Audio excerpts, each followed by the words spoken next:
যেখানে 8,000 লোকের কথা উঠছে সেখানে 1,800 করলে কি করে হবে? সেই 8,000 যে নাম, বিশেষ করে যারা যোগ্যরা আন্দোলন করছেন তাদের কাছে যে লিস্ট আছে সেটা নিয়ে ভেরিফিকেশন করা উচিত, সরকারের যে তথ্যের সঙ্গে মিলিয়ে রাখা উচিত, তবে গিয়ে ঠিক হবে এবং কোর্টের সামনে সেই বিষয়টাই রাখা উচিত যুক্তিসঙ্গতভাবে। আর এগুলো করে জিনিসটাকে পুরোপুরি এখন অন্ধকারে রাখার চেষ্টা হচ্ছে। জীবন কৃষ্ণ সাহা এবার ইমোশনাল হলে স্ত্রী এবং পুত্রকে দেখে কিন্তু ইমোশনাল কথাবার্তা বলছেন তিনি।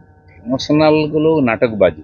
ওনার মনে হয়নি যেসব লোকের কাছ থেকে টাকা নিয়েছেন, যারা জমি বাড়ি বিক্রি করে চাকরির জন্য টাকা দিয়েছে, নিজের ছেলে মেয়েদের ভবিষ্যতের জন্য সর্বস্ব দিয়ে দিয়েছে, তার মধ্যে অনেকের চাকরি হয়নি, অনেকের চাকরি হওয়ার পর চলে গেছে, এছাড়া যত ভাবে মানুষকে লুট করার করেছেন, তাদের ঘর সংসার, তাদের স্ত্রীর পুত্র নাই, তাদের ইমোশনাল গুরুত্বটা উনি বোঝেননি একদিন।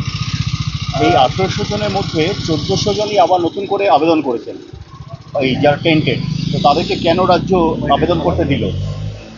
না, সরকার যদি ক্লিয়ার করে যে 1800 জনকে আমরা বাদ দেবো, সেটাকে ডিক্লেয়ার করতে হবে, তাদেরকে ব্ল্যাকলিস্টেড করতে হবে।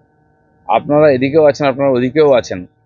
আসলে রাজ্য সরকার চায় না এই সমস্যার সমাধান হোক, চায় ওই যে বাকি যা 18,000 লোক আছে যারা সত্যি সত্যি মানে পরীক্ষা দিয়ে চাকরি পেয়েছেন, তাদের ভবিষ্যতে নিয়ে সরকারের কোনো চিন্তা নেই। যাদের কাছ থেকে টাকা নিচ্ছে ওদের নেতারা, সরকারি লোকেরা তাদের প্রতি দায়বদ্ধ আর তাদের নিয়ে বেশি চিন্তিত। সেই জন্য চাকরি যদি ওদের হয়ে যায় তাহলে এরা ফাঁকায় পড়ে যাবে, তখন এরা এসে ওদের নেতাদের কলার ধরবে, তাই তারা সমস্যার সমাধান চান। দুর্গা অঙ্গনের জন্য এবার নিউটনের জমি চিহ্নিত করছে। কি বলবেন? ভালো কথা, হোক হোক। বাংলাও বাংলাও কথা বলা যে অপরাধে পাওয়া গেল চাকরি, অভিযোগে ভাঙড়ের নলমুড়ি এলাকার বেসরকারি কোম্পানি। বাংলায় কথা বলে কারো চাকরি যায় আমরা জানি না এটা। সেই যদি বাংলাদেশি হয়, তার কাছে ভারতীয় পরিচয়পত্র ঠিক না থাকে, তো ভারতে কোনো চাকরি সে করতে পারবে না।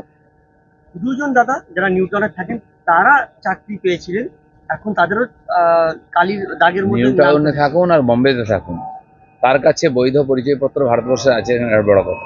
সারা ভারতবর্ষে বাংলাদেশে ছড়িয়ে পড়েছে, তাদের এই ভারতবর্ষে চাকরি বাকরি এখানকার উপার্জন করার কোনো অধিকার নেই।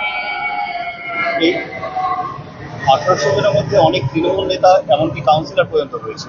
হ্যাঁ, আমরা জানি এই 1800 বা 8,000 যারা আছেন ফর্জি, যারা টাকা দিয়ে চাকরি পেয়েছে বা টাকা না দিয়েও তারা অবৈধভাবে চাকরি পেয়েছে পরীক্ষা না দিয়ে, তারা টিএমসি নেতার আত্মীয় স্বজন, তার বাড়ির লোক, তাদের পরিচিত, তারা অনেকেই আছে।